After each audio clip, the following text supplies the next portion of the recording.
तो दोस्तों वैसे तो सीएमआर ग्रीन टेक आईपीओ का अलॉटमेंट ऑलरेडी आ चुका है। काफ़ी लोगों को इस आईपीओ का अलॉटमेंट मिला हुआ है एंड काफ़ी लोगों को इस आईपीओ का अलॉटमेंट नहीं मिला हुआ है।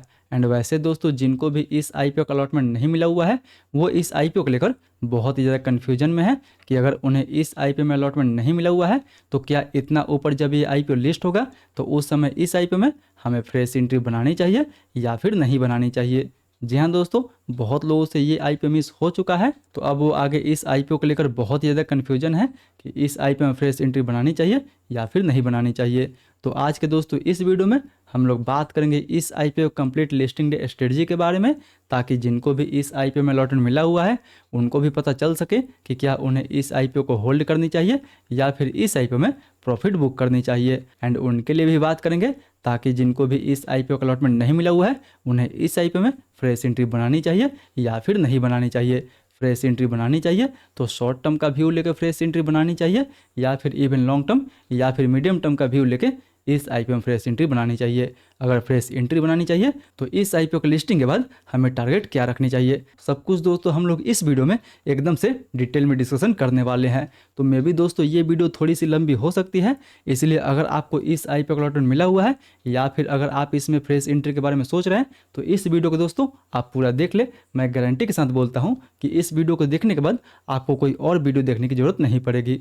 तो मेक श्योर दोस्तों आप बस वीडियो के अंत तक बने रहें ताकि ओवरऑल आपको लिस्टिंग के दिन कैसी स्ट्रेटजी बनानी चाहिए उसका एक बेटर पिक्चर मिल सके। तो फिर चलिए बिना आपका समय गंवाए सीधा वीडियो में आगे बढ़ते हैं। लेकिन उससे पहले दोस्तों एक रिक्वेस्ट है आपसे कि वीडियो तो आप हर समय देख लेते हैं बट अभी भी आप चैनल को सब्सक्राइब नहीं करते हैं, तो मेक श्योर अगर आपको वीडियो अच्छा लगता है तो वीडियो को एक लाइक दीजिए एंड चैनल को भी जरूर सब्सक्राइब कीजिए। तो चलिए अब सीधा वीडियो में आगे बढ़ते हैं और सबसे पहले बात कर लेते हैं कंपनी के लेटेस्ट जीएमपी के बारे में कि फिलहाल अभी ग्रे मार्केट में इस आईपीओ का डिमांड कितना चल रहा है।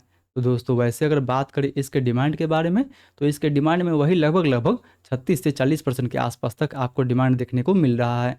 जी हाँ दोस्तों, वैसे तो ग्रे मार्केट में डिमांड ऊपर नीचे होते रहता है बट फिलहाल अभी सुबह में इसके ग्रे मार्केट में लगभग 35 से 40% के आसपास तक डिमांड देखने को मिल रहा है। यानी अगर 40% के हिसाब से देखा जाए तो कहीं ना कहीं लगभग 6000 के आसपास तक प्रॉफिट मिल सकता है आपको पर लॉट पे। मतलब इस आईपीओ का प्राइस बैंड 182 रुपये से लेकर 192 रुपये पर शेयर रखा गया है, जबकि फिलहाल दोस्तों ग्रे मार्केट में इसका 35 से 40% के आसपास तक डिमांड बना हुआ है। तो इसका एस्टिमेट लिस्टिंग कहीं लगभग 255 से 280 रुपये के आसपास तक दोस्तों हो सकता है। जी हाँ दोस्तों, एज पर जीएमपी देखा जाए तो इसका लिस्टिंग आपको काफ़ी सॉलिड देखने को मिल जाएगा। बट ये भी याद रहे दोस्तों कि जीएमपी बस एक टेंटेटिव गेन होता है जो मार्केट को देखते हुए कभी भी ऊपर नीचे हो सकता है। एंड इसका रिसेंट एग्जांपल आप हेक्सागोन न्यूट्रिशंस आईपीओ को देख सकते हैं, जहां पहले हेक्सागोन के आईपीओ में लगभग 30% के आसपास तक डिमांड देखने को मिल रहा था। वहीं 2 दिन मार्केट गिरने की वजह से फिलहाल अभी इसके ग्रे मार्केट में 10 से 12% के आसपास तक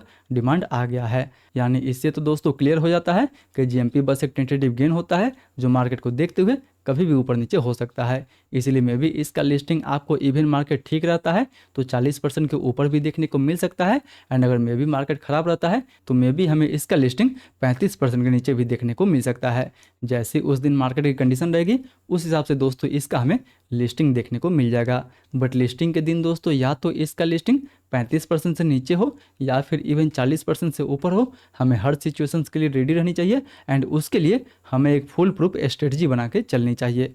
तो चलिए आखिरकार अब हम बात कर लेते हैं कि फ़िलहाल हमें इस आईपीओ में लिस्टिंग के दिन कैसी स्ट्रेटजी बनानी चाहिए। तो दोस्तों इसके लिस्टिंग डे स्ट्रेटजी के लिए हम लोग सबसे पहले बात करेंगे उनके लिए कि फ़िलहाल जिनको इस आईपीओ का अलॉटमेंट नहीं मिला हुआ है उन्हें इस आईपीओ में कैसे स्ट्रेटजी बनानी चाहिए। क्या इस आईपीओ में फ्रेश एंट्री बनानी चाहिए या फिर इस आईपीओ को दोस्तों हमें ऐसे ही इग्नोर कर देनी चाहिए। तो दोस्तों फ्रेश एंट्री के लिए सबसे पहले हम लोग कंपनी के वैल्यूएशन को देखेंगे। एंड यहाँ पे आप देख सकते हैं कि फिलहाल ये जो कंपनी थी अपना आईपीओ लगभग 21 के पी पे लेके आई थी। एंड फिलहाल कंपनी का प्राइस बैंड तो 182 से 192 रुपये के आसपास तक रखा गया था, जबकि उसके तुलना में कहीं ये 255 रुपये से लेकर 280 रुपये के बीच में लिस्ट होता है। तो इसका पी रेशियो वही लगभग आपको 31 के आसपास तक देखने को मिल जाएगा। यानी देखा है तो लिस्टिंग में इसके पी में लगभग हमें 10 का इजाफा देखने को मिलेगा। बट फिलहाल दोस्तों कंपनी ये अपना वैल्यूएशन को काफ़ी रीजनेबल रखी थी, तभी इसके ग्रे मार्केट में इतना डिमांड चल रहा था। एंड इसके वैल्यूएशन के लिए दोस्तों अगर हम 3 कंपनी को इस कंपनी के साथ कंपेयर करें तो यहाँ पे आप पहले देख सकते हैं कि इसी की जैसी सिमिलर कंपनी आपको एक पॉन्डी ऑक्साइड देखने को मिलेगा, जिसका पी रेशियो लगभग आपको 62 के आसपास देखने को मिलेगा। दूसरा जो कंपनी है वो आपको ग्रेविटा देखने को मिलेगा, जिसका पी रेशियो लगभग आपको 37 के आसपास देखने को मिलेगा। एंड तीसरा कंपनी हाल ही की लिस्टेड कंपनी आपको इवन दोस्तों जैन रिसोर्स देखने को मिलेगा, जिसका पी रेशियो अभी के हिसाब से लगभग आपको 76 के आसपास देखने को मिलेगा। यानी यहाँ पे आप देख सकते हैं कि जहाँ ये कंपनी लिस्टिंग के बाद भी 31 के पी पे ट्रेड करेगी, वहीं जहाँ कंपनी का पीर पॉन्डी ऑक्साइड है वो 62 के पी पे ट्रेड करेगा, ग्रेविटा इवन 37 के पी पे ट्रेड करेगा, एंड जैन रिसोर्स अभी लगभग 76 के पी पे ट्रेड कर रहा है। यानी यहाँ तो क्लियरली आपको देखने को मिल जाएगा कि लिस्टिंग के बाद भी ये जो कंपनी है दोस्तों अपने पीर के मुकाबले अंडर वैल्यूड है। एंड इसीलिए फिलहाल हम लोग टारगेट के लिए इस तीनों कंपनी का अगर हम लोग एवरेज पी रेशियो भी निकालते हैं तो इसका एवरेज पी रेशियो लगभग आपको 58 के आसपास देखने को मिलेगा। बट फिलहाल दोस्तों हम लोग टारगेट के लिए सीधा 31 से 58 का पी रेशियो तो बिल्कुल नहीं रखने वाले हैं। इसीलिए अगर हम लोग रीजनेबल पी रेशियो भी रखें, जैसे कि 40 से 45 का भी अगर पी रेशियो रखते हैं, तो भी इस आईपीओ का टारगेट कहीं लगभग आपको दोस्तों 360 रुपये से लेकर 400 के आसपास तक देखने को मिल सकता है। जी हाँ दोस्तों, आपको हाल ही की लिस्टेड कंपनी जैन रिसोर्स को बिल्कुल याद रखनी चाहिए। ये जो जैन रिसोर्स है बिल्कुल इसी जैसी एक मेटल रिसाइकलर कंपनी है जो हाल ही में लिस्ट हुई थी। एंड जैन रिसोर्स भी लगभग लिस्टिंग के दिन 40% के आसपास लिस्टिंग न्यूज़ दी थी। एंड देखते देखते दोस्तों जैसे ही जैन रिसोर्स का लिस्टिंग होता, लिस्टिंग के दिन ये आईपीओ में लगभग हमें 20% के आसपास अपर सर्किट देखने को मिल गया था। एंड फिलहाल अगर लिस्टिंग के बाद अगर शॉर्ट टर्म में देखा जाए तो शॉर्ट टर्म में ये जो आईपीओ है वो लगभग दोस्तों 135% के आसपास तक हमें गेन दी थी।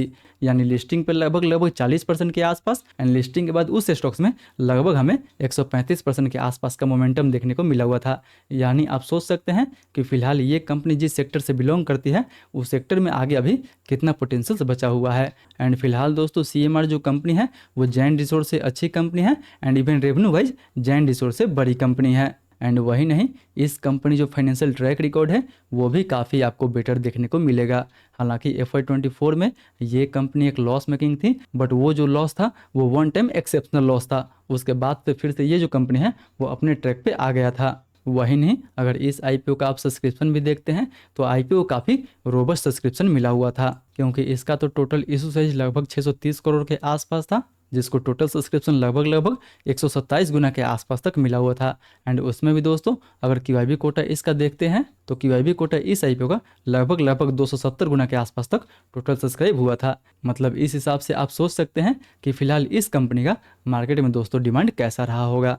अगर इसके अलावा बात करें तो इसका एंकर बुक भी दोस्तों काफ़ी बेटर निकल के आया हुआ था। जी हाँ, एंकर बुक में काफ़ी अच्छा एंड काफ़ी बड़ा जाना माना इन्वेस्टर्स का नाम भी आपको देखने को मिलेगा। बात करें दोस्तों कंपनी के कस्टमर बेस के बारे में तो कंपनी का कस्टमर बेस भी काफ़ी अच्छा है, एंड कंपनी इवन कुछ प्रोडक्ट में दोस्तों अपने पास मार्केट लीडरशिप वाली पोजीशन रखती है। जी हाँ दोस्तों, कुछ सेगमेंट में ये कंपनी अपने पास लगभग 40% के आसपास का मार्केट शेयर रखती है, जो कि बिल्कुल काफ़ी अच्छी बात है इस कंपनी के लिए। एंड इसीलिए दोस्तों फिलहाल इन सारे फैक्टर को देखते हुए हम बोल सकते हैं कि जो भी अपना शॉर्ट टू मीडियम टर्म वाला टारगेट है 360 से 400 वाला, वो कंपनी को देखते हुए बिल्कुल रीजनेबल है।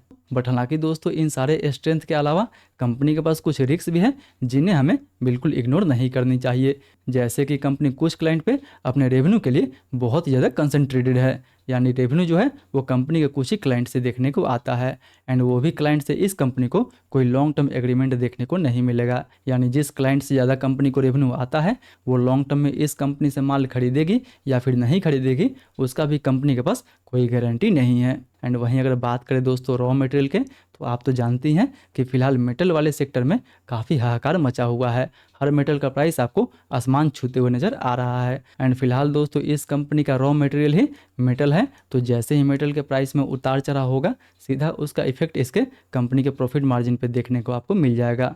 बट फिर भी इन सारे रिस्क को कवर करते हुए दोस्तों हम बोल सकते हैं कि जो भी कंपनी के पास स्ट्रेंथ है वो इस रिस्क से कहीं आगे है एंड कहीं अच्छा है। इसलिए ये जो आईपीओ है वो दोस्तों फिलहाल शॉर्ट टू मीडियम टर्म के लिए काफ़ी अच्छा हो सकता है। इसलिए जो लोग इस आईपीओ में फ्रेश एंट्री के बारे में सोच रहे हैं तो जी हाँ दोस्तों, इस आईपीओ में काफ़ी अच्छा खासा फ्रेश एंट्री बन सकता है। अगर इसका लिस्टिंग इवन 35% से नीचे होता है तो फ्रेश एंट्री के लिए ये जो आईपीओ होगा वो दोस्तों और ज़्यादा एट्रैक्टिव बन जाएगा। बट फिलहाल दोस्तों इसका लिस्टिंग इवन अगर 50% के ऊपर हो जाता है तब हमें इस आईपीओ में सोच समझकर एंट्री लेनी होगी, क्योंकि अगर 50% से ऊपर लिस्टिंग होता है तो मैं भी इस आईपीओ में हमें थोड़ा बहुत प्रॉफिट बुकिंग भी देखने को मिल सकता है। इसीलिए अगर 50% से ऊपर लिस्टिंग होता है तब तो हमें मार्केट के डिमांड को देखते हुए इस आईपीओ में फ्रेश एंट्री बनानी चाहिए। एंड मे भी अगर इस आईपीओ का लिस्टिंग 30% से नीचा होता है तो इस आईपीओ में हमें काफ़ी अच्छा सा बाइंग देखने को मिल सकता है। इसीलिए अगर आपको अलॉटमेंट नहीं मिला हुआ है एंड आप इस आईपीओ में फ्रेश एंट्री बनाना चाहते हैं तो मार्केट के मूड माहौल को देखते हुए, मार्केट में इसके डिमांड को देखते हुए आप इस आईपीओ में फ्रेश एंट्री बना सकते हैं। वहीं दोस्तों अब अगर हम बात करें कि जिनको भी इस आईपीओ का अलॉटमेंट मिला हुआ है उन्हें इस आईपीओ में क्या करनी चाहिए, क्या उन्हें इस आईपीओ को होल्ड करनी चाहिए या फिर इस आईपीओ को दोस्तों सेल करनी चाहिए। तो दोस्तों सबसे पहले तो आपको अपना कंडीशन समझनी चाहिए कि आप इस आईपीओ में केवल और केवल लिस्टिंग गेंस के लिए पैसा लगाए थे या फिर शॉर्ट टू मीडियम टर्म के लिए पैसा लगाए थे। अगर आप केवल और केवल लिस्टिंग गेंस के लिए पैसा लगाए थे तब तो इस आईपीओ में प्रॉफिट बुकिंग करना एक काफ़ी बेटर डिसीजन माना जा सकता है।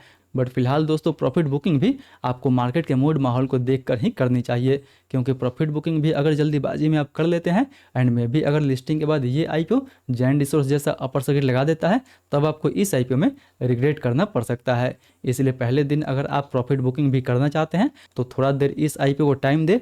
अगर ये अपने लिस्टिंग प्राइस को होल्ड करता है तब तो आपको इस आईपीओ को होल्ड करनी चाहिए। एंड अगर ये अपने लिस्टिंग प्राइस को होल्ड नहीं करता है तब जाके आपको इस आईपीओ में अपना थोड़ा बहुत या फिर पूरा प्रॉफिट बुक करनी चाहिए। जी हाँ दोस्तों, आप चाहें तो इस आईपीओ में अपना पूरा प्रॉफिट भी बुक कर सकते हैं। एंड अगर आपको इस आईपीओ को थोड़ा बहुत होल्ड भी करना है तो मे भी आप इस आईपीओ का 50% जो शेयर है वो आप लॉन्ग टर्म या फिर मीडियम टर्म के लिए होल्ड कर सकते हैं। या फिर ऐसा भी कर सकते हैं कि जो भी आपका प्रॉफिट हो रहा है उस प्रॉफिट को आप लॉन्ग टर्म के लिए इन्वेस्ट करके छोड़ सकते हैं। एंड जो भी आपका प्रिंसिपल कैपिटल है 15,000 के आसपास तक उसको निकाल सकते हैं एंड उसको दूसरे आईपीओ में इन्वेस्ट कर सकते हैं। बट याद रहे दोस्तों कि लिस्टिंग के दिन आप जो भी डिसीजन ले मार्केट को देखते हुए एंड अपने रिस्क रिवार्ड को देखते हुए ले, क्योंकि अभी का मार्केट तो हाईली रिस्की है। इसलिए इस मार्केट में आपको अपने रिस्क को बिल्कुल इग्नोर नहीं करनी चाहिए। प्रॉपर रिस्क रिवार्ड को फॉलो करके तो ही आपको या तो इस आईपीओ में फ्रेश एंट्री बनानी चाहिए या फिर आपको इस आईपीओ को होल्ड करनी चाहिए। जो भी डिसीजन ले मार्केट के मूड माहौल को देखते हुए प्रॉपर रिस्क रिवार्ड के साथ ले। एंड हाँ दोस्तों, लिस्टिंग के दिन आपको कोई भी जल्दीबाजी नहीं करनी चाहिए। लिस्टिंग से ठीक पहले प्री आईपीओ सेशन में इसके प्राइसमेंट को देखना है, इसके वॉल्यूम को अच्छे से लिस्ट करना है, उसके बाद ही आपको इस आईपीओ में कोई भी डिसीजन लेना है। एंड हाँ दोस्तों, अगर आप भी हमारे साथ मिलकर प्री आईपीओ सेशन में इसके प्राइस एंड वॉल्यूम को अच्छे से लिस्ट करना चाहते हैं तो उसके लिए मेक श्योर आप हमारे टेलीग्राम ग्रुप से जुड़ सकते हैं, जहाँ पे हम लोग हर आईपीओ के प्री आईपीओ सेशन में अच्छे से लिस्ट करते हैं एंड ये देखने की कोशिश करते हैं कि लिस्टिंग के बाद उस आईपीओ में हमें ठीक ठाक डिमांड देखने को मिल सकता है या फिर ऊपर के लेवल से हमें सप्लाई देखने को मिल सकता है। इसलिए मेक श्योर दोस्तों, अगर आप अब तक हमारे टेलीग्राम ग्रुप से नहीं जुड़े हैं तो नीचे डिस्क्रिप्शन में टेलीग्राम ग्रुप का लिंक दिया हुआ है, वहाँ से आप हमारे टेलीग्राम ग्रुप से जुड़ सकते हैं। बाकी बात दोस्तों, ये तो था मेरा पूरा अपना पर्सनल व्यू इस आईपीओ को लेकर। आपका क्या व्यू है? आप इस आईपीओ को होल्ड करने वाले हैं या फिर सेल करने वाले हैं, या फिर जिनको अलॉटमेंट नहीं मिला हुआ है वो इस आईपीओ में फ्रेश एंट्री बनाने वाले हैं या फिर नहीं बनाने वाले हैं, वो भी हमें नीचे कमेंट करके ज़रूर बताएं। फिर मिलते हैं अगले वीडियो में। तब तक दोस्तों, आज हेक्सागोन न्यूट्रिशंस आईपीओ में अप्लाई करने का आखिरी दिन है। स्टिल आपने अभी तक हेक्सागोन आईपीओ का फुल रिव्यू नहीं देखे हैं तो ऊपर वाले इस वीडियो को टैप करके हेक्सागोन आईपीओ का भी फुल रिव्यू देख सकते हैं। एंड इधर वाले वीडियो पर टैप करके सीएमआर आईपीओ का फुल रिव्यू देख सकते हैं एंड जानकारी ले सकते हैं कि फिलहाल ये जो कंपनी है सीएमआर वो फंडामेंटल वाइज कैसी है, बिजनेस वाइज कैसी है एंड इवन दोस्तों वैल्यूएशन वाइज कैसी है।